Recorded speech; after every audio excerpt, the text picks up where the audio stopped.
xibaar yu wér te wóor ca tàng-tàng ba abonnez-vous pour ngeen di mën di jot suñuy vidéo. jërë ngeen jëf ci ànd gi ak ñun ci chaîne bii di Buzz 221 HD dañ koy door rek ci mbirum Pape Sané journaliste bi di liggéeyee ci télé bii di Walf moom mi daan nañ ko placé en garde à vue ajuma 5 décembre ci section de recherche bi ginnaaw ba ñu ko digloo moom mi nag ñu ngi koy toppee siwal ay xibaar yoo xam ne wérul mbir mi nag yoon daan dinay jël dogal bi ginnaaw ab déclaration boo xam ne Pape Sané daan na koy defoon mardi bi ñu génn ci émission bu Balaas bi doon am ci Walfadjri ci mbirum Sana Mandiang ci boobu mbir daal moom Pape Sané nag daan na ci xamle woon ni moom Sana Mandiang mi daal bi ñu ko jàppee laaj nañ ko nag relation yi nga xam ni am na ko ak le premier ministre Ousmane Sonko moom mii nag daal kon li mu doon wax li ñu ci mën a dégg rek mel ni dañoo bëggoon a créer ab dossier wala monter ab dossier contre le premier ministre Ousmane Sonko di ay kàddu nag yu garaaw yoo xam ne Pape Sané daan na ko yëkkati loolu kon bokk ci li tax ñu daal di koy woolu ca yoon ginnaaw ba ñu la koy placé sous mandat de dépôt ngir nag fësal ay xibaar yoo xam ni du xibaar yu wér ki nekkoon député bu alliance pour la république APR Seydina Fall ñu naan ko Bougazali moom mi ne daan nañ ko placé waat sous mandat de dépôt ginnaaw ba ñu ko déféré vendredi matin ca parquet bu Pikine Guédiawaye ñi ngi koy toppee nag mbir moo xam ne mbirum escroquerie la portant sur près de 2 millions de francs CFA selon des sources judiciaires ñu ngi ko teg loxo ci début semaine bi ci sûreté urbaine ñoom ñoo def lu nu mel muy commissariat central de Guédiawaye agent immobilier bi nag daan nañ ko présenté ci kanamu procureur de la république di Saliou Dicko bi nga xam ne nag daal moom mi mu daal di ordonné ñu daal di koy jébbal yoon moom mi kon war naa tontu nag ci ay faits yoo xam ne daan na koy def ci kanam tribunal des flagrants délits le 10 décembre bi ñu dëgmal bu fekkee renvoi wuñ boobu léegi audience boobu nag daal nekk ab officier bu yees ci wàllum yoon ci diggante ki nga xam ni moo di Bougazali ak ñi nga xam ne ñoo di yoon année yi ñu weesu moom mi daal nañ koy tegoon loxo ci mbirum faux billet bi nga xam ne nag daal loolu yi moo daal di waxoon nañ ni lu marqué woon carrière politique am la waaye tamit daal di alimenté woon ab feuilleton médiatico judiciaire waaye tamit loolu yëpp nag daal depuis ancien parlementaire boobu ba tey nag daal daanay nekk koo xam ko discret la woon ci li nga xam moo di seen politique bi waaye sax nag daal di dem ci li nga xam ni moo di ay activité immobilier dossier bi nag daal kon jamono ji daal nañ ko yóbbu ci tribunal waaye kon moom war naa leeral nag circonstances exactes yi nga xam ni moom lañ koy toppee ci mbirum escroquerie présumée déterminer les responsabilités pénales de mise en cause en attendant son jugement. Seydina Fall demeure en détention préventive à la maison d'arrêt de Pikine loolu la Seneweb daal di xamle. affaire Amadou Sall opérateur économique bii di tur Saliou Sylla moom mii daan nañ koy diglu ci fond dossier bi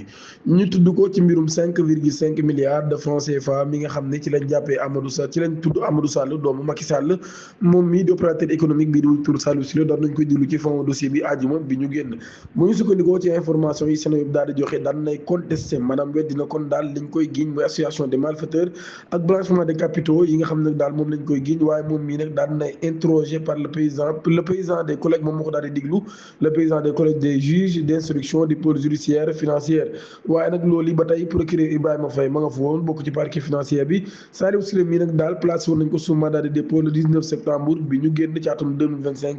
par le juge d'instruction du premier cabinet du pôle judiciaire financière moom mi nag daal tegoon nañ ko loxo waa division des investigations criminelles dik ñoom ñoo ko tegoon loxo jamono bi nga xam ne tam daan nañ teg loxo Ibrahima Ba di doomu Amadou Ba.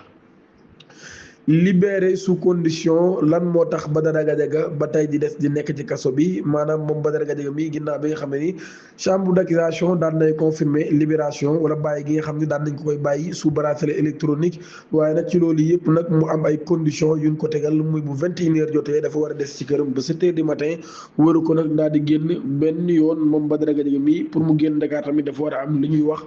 ab autorisation du juge pour quitter Dakar waaye ba tey ci loolu bu ñu sukkandikoo ci libération le parquet général bi nga xam ne nag daal moom moo maintient le suspense dispose encore d'un délai jusqu'au jeudi maanaam daal kon fii ak jeudi le parquet bi mën na nag daal di opposé wu ci boobu la mbir waaye bu ko deful kon fii ak jeudi Badara Gadiaga dina mën a ñibbi ci këram kon loolu bokk na ci li tax kon Badara Gadiaga di wéy di nekk ni ca kaso ba moom mii nag kon daal mbir mi nekk loo xam ni dinañ xam décision bu ci ban la ci procureur di jël ndax Badara Gadiaga mi bu fekkee pourvoi amul en cassation moom mi dafay ñibbiwaat këram waaye nag bu dee pourvoi am na moom Badara Gadiaga mi kon dafay des di nekkandi ci kaso bi. keneen ki nga xam ni daan nañ am liberté provisoire du kenn ku dul Saliou Diagne di doomu Madiambal Diagne ginnaaw bi nga xam ne daal ay avocat am daan nañuy contesté teg loxo gi nga xam ne teg nañ ko loxo jàpp ni moom mi nekk dim ci kaso bi rek daal nekkul leen yoon lu jaar yoon moom Saliou Diagne mii nag daal kon daan nañ ko may liberté provisoire waaye moom mi tamit daal dinañ xam fan la wane du mujj teg gëtam ndax procureur dina nangu lu ni mel wala ndax procureur dafay def ab recours ci boobee la mbir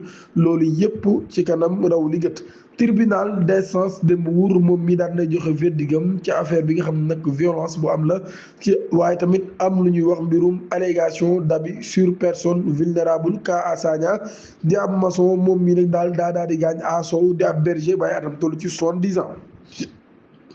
mbir yi mi ngi xew ci weer bi ñu génn ca Diass loolu yi nag daal l'observateur daal di koy xamle na moom mi nga xam ne moo assisté woon audience bi daal di wax ne daal loolu yi ki nga xam ni moo di Ka Sagna dafa wax ni gisul yaayam mi nga xam ne am na lu ëpp 60 ans moom mii nag daal di am problème mu xel maanaam kon am feebar ci wàllum wér-gi-yaram ci wàllum wéru xelam moom Sagna mii nag daal dem di wëri yaayam ginnaaw ba ci la ko fekkee ci fi nga xam ne nag daal moo di berger bu ñuy wax Asow ci loolu yi nag daal ci kanamu àttekat bi groupe Futurs Médias ba tey di xam ne ne maçon bi daal nay xam ne ni dafa fekk sàmmkat boobee moom mii muy séq ak yaayam maanaam daal kon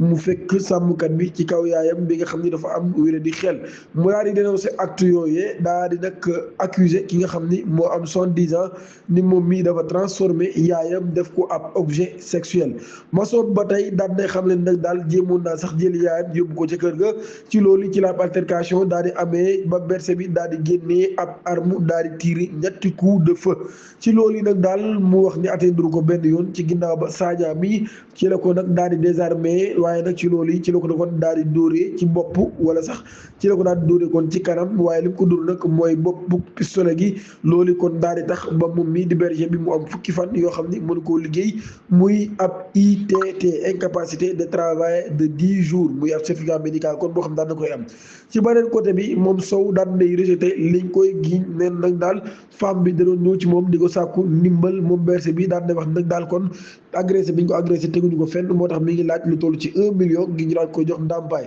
tribunal bi nag daan nay jël li ñuy wax mbirum violence volontaire rek daal di ko wax ni kon daal Ka Sagna mii dañ koy daal di nag daan ginnaaw bu ñu sukkandikoo ci certificat médical bi ci circonstances yi nga xam ne ci la mbir mi amee moom bi daan nañ koy teg loxo kon daan nañ koy teg juróom benn weer yoo xam ne du ko tëdd waaye tam mu war a fay 200 000 francs CFA dommage ak intérêt ci côté partie bi nag daal ci soir bi la procureur daan nay adressé ab avertissement au berger daal koy invité nag ngir mu gën a jël ay responsabilité waaye tam daal di gën a am lu ñuy wax retenu waaye nag ba tey